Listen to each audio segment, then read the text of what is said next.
저처럼 시댁 식구에게 경기를 일으키는 사람이 또 있을까요? 사실 이런 화제로 얘기하다 보면 한둘씩 모여가며 다들 자기네가 더 심하다고 말하다 보니 한도 끝도 없긴 하더라고요. 그건 그렇지만 그래도 제 경우는 보통 심한 게 아닌 것 같아요. 임신 중에 쌓인 게 평생을 간다는데 그게 꼭 남편에게만 국한된 건 아니더라고요. 저는 평생 시댁에 대해 잊지 못할 것 같아요. 우리 시부모님은 제가 결혼한 이래 얼마나 저를 들들 볶았는지 몰라요. 애가 왜 안 들어서냐, 어디 문제가 있는 거 아니냐 하면서 아주 험상궂은 말들을 반복하셨는데요. 솔직히 100번 양보해서 마음으로야 무슨 생각 못 하겠나 싶어요. 그런데 굳이 그걸 알게 할 필요는 없는 거잖아요. 매일 저를 불러다가 앉혀놓고서는 온갖 잡일거리를 다 시켜가며 그렇게 구박을 하는 겁니다. 당시 저희 시댁은 특이하게도 결혼한 시누이가 들어와서 같이 살고 있었어요. 왜냐하면 아주버님이 멀리 해외 출장을 가 계신 바람에 집이 오랫도록 비워져 있었는데요. 그런 상황이니 아주버님이 귀국할 때까지 2, 3년만이라도 들어와서 살자며 자기 친정으로 들어온 거죠. 혼자서 애 키우기 힘들잖아요. 아무래도 애가 셋이었으니 그건 이해가 갔어요. 그리고 기존에 살고 있던 집은 세를 주고 그렇게 생계에 조금이나마 보탬이 되려고 했던 모양이더군요. 일단 그것만으로도 집안이 복작복작해서 정신없어 죽겠는데 어머니와 신우는 툭하면 저를 그렇게 시댁으로 호출해서는 밥을 먹자는 둥 뭘 하자면서 자꾸 은근히 일손을 필요로 하더라고요. 저는 결혼 전에는 직장을 다니고 있었지만 결혼을 할 무렵부터 갑상선 수치가 좋지 않고 몸 상태가 많이 나쁘다고 해서 쉬게 되었어요. 상견례 때도 그런 말들을 나눴고 그럼 이미 며느리 몸 상태가 딱히 좋지 않다는 걸 다들 알고 있는 거잖아요. 그걸 알면서도 저를 불러다가 설거지를 시키고 나물 묻히고 뭐 하는데 와서 배우라는 둥 자꾸 호출하시는 거예요. 엄연히 저는 집에서 좀 쉬면서 기운을 차려야 하는 사람인데 말이죠. 게다가 시인우는 뭔데 자기가 옆에서 저더러 오라가라 하는 건지 제가 무슨 결혼을 남의 집 아들 잘 키우고 살려고 한 것도 아니고 뭘 자꾸 봐달라고 하는 건지 모르겠어요. 이건 며느리가 아니라 무슨 무급 가정부를 들인 것도 아니고 주말에 부르는 것도 모자라 주중에도 수요일이나 금요일엔 꼭 부르시더라고요. 이후로도 여전히 저는 가기 싫어서 이 핑계 대고 안 가고 저 핑계 대고 안 갔지만 신우와 어머니는 더 이상 제가 이렇게 빠지는 꼴을 볼 수 없었는지 나중엔 본인 아들을 매수해서는 꼭 같이 오게 하는 게 아니겠어요. 저는 시댁 갈 때마다 얼굴이 완전 굳은 채로 가고 그러면 꼭 제 얼굴을 보고 신우는 한마디씩 하더라고요. 아우 무슨 도살장 끌려왔어? 그렇게 인상 쓰고 있으면 우리 식구들은 너 무서워서 어떻게 밥을 먹으라고. 기분 좀 풀어 얼른. 기왕 어른들이 있는 곳 왔으면 어린 사람이 맞춰야지. 그게 뭐야? 우리 집 애들 보기도 창피하지 않아? 아유, 옳게 무서워서 다음부턴 오라고도 못하겠네. 다음엔 오지 마. 절대. 어? 이러면서 웃는 건지 비꼬는 건지 모르게 자꾸 살살 약을 올려대더라고요. 그 말에 남편은 더 반응하면서 인상을 팍 쓰면서 자기 누나가 아닌 저에게 성질을 내는 거 있죠. 유미야, 기분 좀 풀어. 어? 왜 그러는 거야? 너 맨날 우리 집 올 때마다 그런 표정으로 온 거야? 늘 우리 가족들의 눈치를 보게 하는 거냐고. 생각해보면 저도 참 바보 같은 게 이때쯤 결혼이고 뭐고 다 엎어버렸어야 하지 않았나 싶어요. 남편도 없이 혼자 시댁에 매주 2, 3일은 꼬박꼬박 갔던 자기 부인에게 잘 다녀오라고 고생했다는 말은 안 하고 그저 그걸 흐뭇해하고 당연한 줄 알고 있더라고요. 이후로 몇 번이나 남편이 가자고 했지만 그냥 누워서 못 들은 척하고 안 가기도 했고 남편이 그걸로 삐치거나 서운해해도 모른 척했어요. 나중에 신우한테 몇 번이나 연락이 와서는 안 와도 된다고 했다고 그걸 그대로 고지고대로 듣고 안 오는 사람이 어디 있냐고 면박을 주더라고요. 그래도 일단은 끝까지 무시했어요. 왜냐하면 가지 않을 때 해방감이 너무 컸거든요. 그래서 안 가고 있는 몇 달 동안 생각도 못했던 아기가 우리에게 찾아오게 되었어요. 아무래도 그간 제 몸이 안 좋기도 했지만 일단 마음 상태가 편안해서 그랬던 걸까요? 정확한 이유는 알 수 없지만 아무튼 이런 소식 자체는 너무 기뻤죠. 초기부터 무척 조심했고 제가 몇 번이나 남편을 말린 탓에 임신 안정기가 되어서 양가에 소식을 알릴 수 있었답니다. 일단 양쪽에서 다 기뻐하시긴 했는데 시댁에서는 성별부터 빨리 알아오라며 무슨 아기를 위한 안전검사 같은 내용들은 관심도 없는지 그것만 자꾸 성하시더라고요. 정말 그쪽 집안과 도저히 상종하고 싶지 않을 정도로 정 떨어지게 하는 말만 차고 넘쳤어요. 남편은 바보같이 또 그 내용들을 저에게 그대로 전달해 오는데 제가 너무 스트레스 받아서 그런 얘기 좀 하지 말라고 했습니다. 명준 씨, 어머니랑 형님이 하신 말들 좀 나한테 일일이 다 전하지 마. 자기도 나한테 그런 말 하면서 내가 기분이 좋을 거라고 생각하는 거야? 듣고 서로 기분 나쁠 얘기들을 왜 자꾸 그렇게 하는 거야? 듣고 뭐 나보고 행동을 고치던지 변하라고? 내가 왜 그렇게 해야 되는데? 그러자 남편도 나름 뭐가 쌓였던 건지 또 따지기 시작하더군요. 내가 뭐 너한테 대단한 얘기라도 했어? 그냥 우리 누나랑 엄마가 성별을 궁금해한다는 얘기잖아. 그런 얘기들도 못해. 손주랑 조카를 봐서 너무 기쁘고 좋아서 그런다는데 너 진짜 예민하고 별난 것 같아. 그러니 어른들이랑 어울리지도 못하고 맨날 자리를 피하기만 하지. 나도 이제 장인어른이랑 장모님한테 전화 오면 안 받을 거야. 진짜 기가 막히다 못해 코가 막힐 지경이더군요. 대체 어쩌라는 건지. 그래서 마음대로 하라고 했어요. 마음대로 해. 언제 우리 엄마랑 아빠가 당신한테 전화한 적 있어?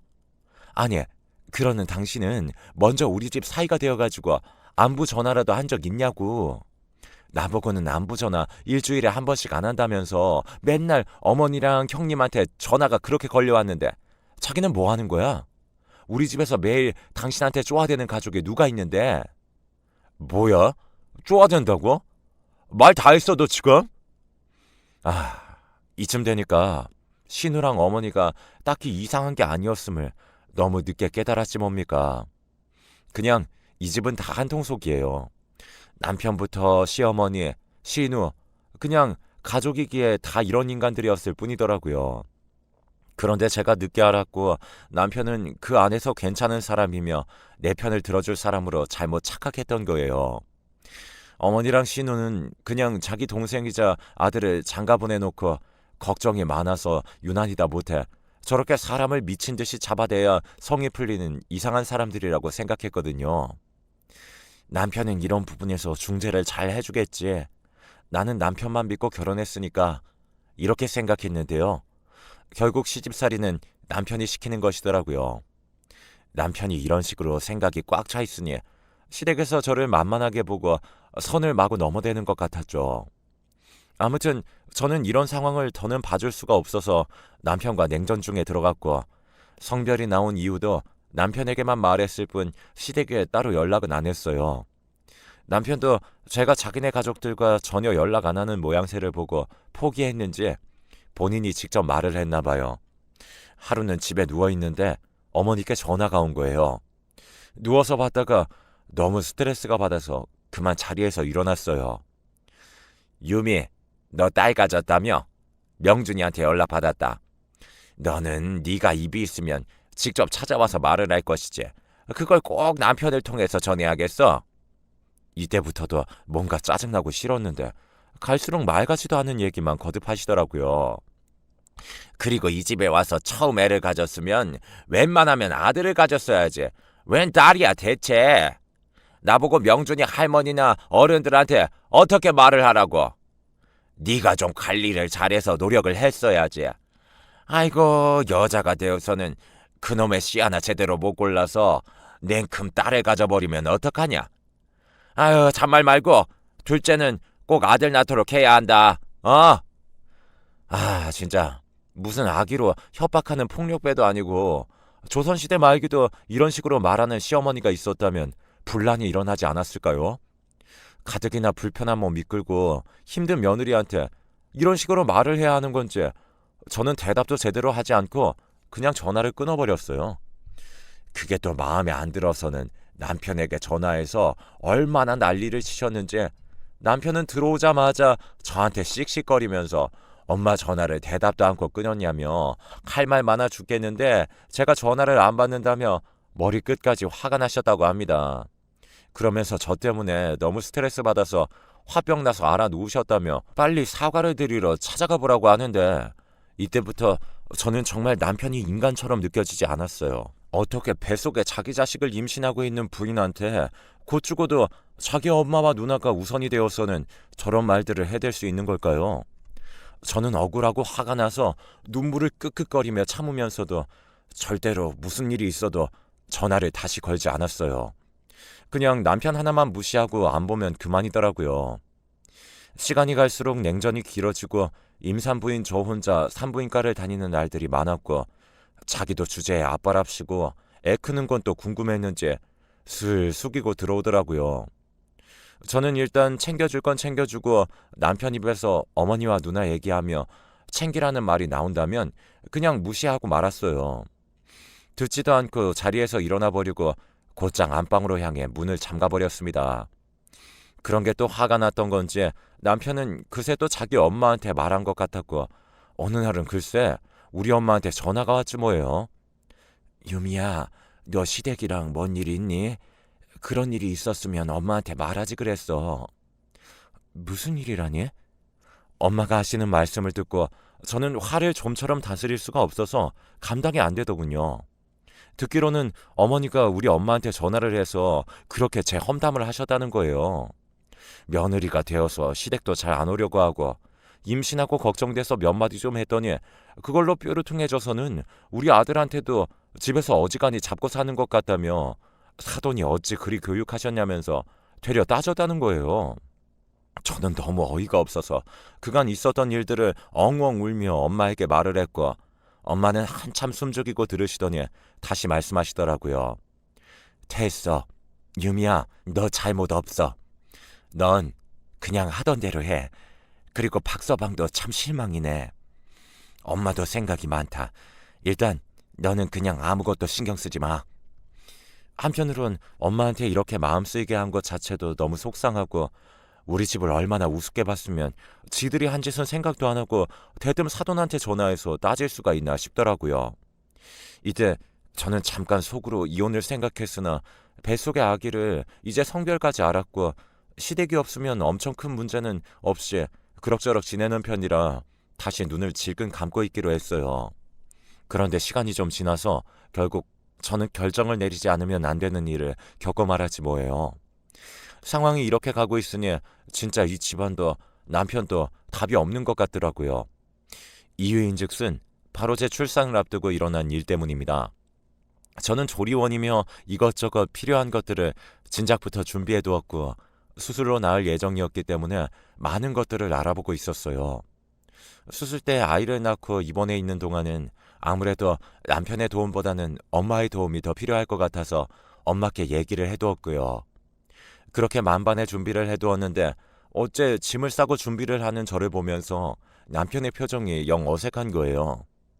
제가 오전 중에 수술이라고 말을 했고 나와 엄마를 데려다주고 나면 당장 옆에선 할 일이 없으니 이것저것 잘 챙겨서 있으라는 말을 했는데요. 대답이 시원치 않고 자꾸 제 눈치를 보길래 답답해서 왜 그러냐고 했어요. 남편은 이때다 싶었는지 겨우 말을 꺼냈는데 그 말을 듣고 저는 진짜 이 인간이 내 남편인지 뭔지 온갖 분노가 안쪽에서 올라오더라고요. 저기 그게 왜 이렇게 뜸을 들여? 빨리 말해. 무슨 일이야? 왜 자꾸 대답을 흐지부지하게 해? 그게 저 아, 그날 말이야. 일이 있어. 이때부터 피가 거꾸로 솟을 것 같더군요. 아니, 제가 자기 아이를 출산하는 날인데 무슨 일이 있다는 거예요? 남편의 회사는 스트레스를 많이 주는 걸로 유명하긴 하지만 보통 부인이 출산하는 날까지 잡아두지는 않으니까요. 뭐냐고 물어봤는데 남편이 눈을 꽉 감고서 잽싸게 답을 하지 뭐예요. 저는 그 말을 듣고 안 그래도 심한 빈혈이 더 휘청이게 와서 숨을 몇 번이나 내쉬었어요. 그게 사실 2달 전부터 예약해둔 건데 누나랑 애들이랑 엄마랑 제주도 여행을 잡아놨거든. 너도 알다시피 지금 매형도 없고 운전할 사람이 없어서 내가 갈 것 같아. 저는 한 템포 쉬었다가 소리도 못 지르고 그냥 마냥 어두운 소리로 천천히 말했어요. 지금 미친 거 아니냐고. 부인 출산 날에 시댁 가족여행 가서 운전이나 하고 있는 남편이 어디 있느냐고. 그렇게 말이에요.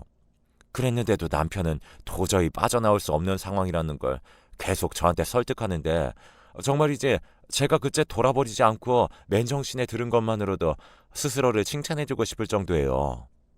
엄마도 건강도 많이 안 좋으시고 이제 언제 또 이렇게 여행을 해보냈냐고 하시더라고. 사실 너랑도 같이 가려고 했는데 네가 몇 달 전부터 가족 모임에도 자꾸 안 나왔고, 우리도 2달 전에 미리 예약해둔 건데, 진짜 이렇게 당일날 수술 날짜가 겹칠지 진짜 몰랐어. 이제 와서 미루는 건 우리도 넉넉치 않은 형편에 다 예약해놔서 취소하기도 돈이 너무 많이 나올 것 같고, 애들도 너무 기대하고 있거든. 가서 무릎 안 좋은 엄마나 아이 셋 챙기는 누나가 운전할 수도 없고 내가 해야 하는 게 맞는데, 그래서 말을 못했어. 이번만 좀 이해해주면 안 될까? 아니, 이번만? 이번만이라며 이런 말 하고 있는 입장에서 어디 감히 이번만? 이후에 2번째로 또 애를 낳은 일이 있을 거라고 겁도 없이 상상하는 걸까요? 누가 자기 애를 더 가져줄 거라고 생각하는 걸까요? 진짜 꿈도 어지간히 크다고 욕을 해주고 싶은데, 저는 이 얘기를 듣는 내내 너무 서럽고 진저리가 나서 그냥 이런 남편 따위 없는 게 낫겠다 싶더군요. 어차피 제가 수술하고 병원에 입원해 있는 동안 그 처리도 엄마가 해주실 거니 남편은 그때 그냥 집에 있으라고 하려고 했거든요. 그런데 제가 이렇게 결정해서 말을 해주는 것과 본인이 자기 임의대로 내 걱정은 전혀 하지도 않은 채 멋대로 결정해서 저한테 통보하는 건 전혀 다른 거잖아요. 저는 다 짜증나서 그래, 그렇게 하라고. 그럼 아침에 나랑 엄마랑 태우고 가라고 했더니 그것도 뭐라고 하는 줄 아세요? 유미야, 진짜 이번만 봐주면 안 될까? 아침 일찍 비행기라서 새벽까지 나가야 돼. 그냥 전날 장모님이 여기서 주무시고 같이 택시 타고 나가면 안 되나? 혹시 캐리어 무거우면 병원에 미리 전화해서 전날 캐리어 맡겨두는 건 되지 않아? 내가 전화 한번 해볼까? 이 순간 저는 그냥 눈을 지그시 감고 속으로 몇 번이나 이러면 안 된다고, 이 화가 다 애한테 간다고, 너는 이걸 무조건 건져야 한다며 계속 되뇌었어요. 겨우 숨을 들이쉬면서 참다 그냥 안방으로 들어와 바로 문을 잠가버렸고, 침대에 누워 서러움에 얼마나 울었는지 몰라요. 남편은 눈치를 보면서 문을 두드리며 미안하다고 했는데 그 말도 가증스러워서 귀를 막아버리게 되더군요. 이후로 몇 시간이나 지나 정신을 좀 차리고 엄마한테 전화해서 그날 남편이 사정이 있어서 그날 당일 자리를 못 지킨다고 말했어요. 엄마는 너무 황당해 하시면서 애 낳는데 아빠가 어디가 있는 거냐고 어이없어 하시더라고요. 괜히 엄마에게까지 근심을 끼치고 싶지 않아 더는 얘기하지 않았고, 저는 그렇게 얼마 지나지 않아 당일날 새벽까지 나가는 남편을 보며 한숨을 푹 쉬어가며 엄마와 함께 병원으로 향했어요. 그리고 무사히 예쁜 딸을 얻었고요. 남편은 너무 꼴보기 싫었고 몇 번이나 전화가 걸려왔는데 받지 않았어요. 실제로 아파서 받을 정신도 없었고요. 나중에 우리 엄마께 전화를 해서 아무것도 모르는 엄마는 그냥 사진들을 몇 장씩 보내주셨더라고요. 그리고 제가 한창 입원해서 모유 수유 때문에 왔다 갔다 하고 엄마로부터 부축을 받고 있을 때쯤 겨우 주변에 연락을 돌리고 통화를 좀 할 수 있었어요. 태어난 아기도 너무 예뻤지만 마음이 너무 우울하고 지치더군요. 그래도 내색은 않으려고 했지만 몸도 덜 아물어서 뱃속 장기가 심히 아파오고 몇십 통씩 걸려와 있는 남편의 전화도 볼 때마다 기가 차고 눈물만 났습니다. 아기를 낳은 지 2째 날이 되었을 때 가급적 많은 생각을 안 하고 회복에만 집중하려던 차에 또 전화가 왔어요. 엄마가 너무 그러지 말고 박서방도 미안해서 전화하는 걸 텐데 받아보라고 하더군요. 저도 받아서 실컷 욕이나 해주자는 생각으로 받았는데 글쎄 남편의 목소리가 이상했어요. 왜 그래? 뭐야? 무슨 일 있어? 그게 여기 지금 사고가 났어. 사고라니? 진짜 너무 황당스럽더라고요. 갔으면 곱게 다니거나 할 것이지. 또 무슨 사고를 쳐다는 건지 계속 횡설수설하는 내용을 들어보니 정말 어이없는 상황이 그쪽에서 벌어져 있었어요. 렌트카를 빌려 어딘가로 이동하던 중 교통사고가 크게 나버렸고 그 사고로 인해 남편과 신우 조카들도 적지 않은 부상을 입었지만 어머니가 아주 심하게 다치셔서 그만 두 다리가 부러지게 된 거예요. 가뜩이나 무릎 약하고 안 좋다고 매일 앓던 소리를 하셨던 분이 사고로 인해 정말 말도 안 되는 상황에 처하게 된 거죠. 그나마 남편과 조카들은 덜한 편이었는데 신우도 통원 치료가 꽤나 필요한 부상을 입고 힘들어한다는 내용이었어요.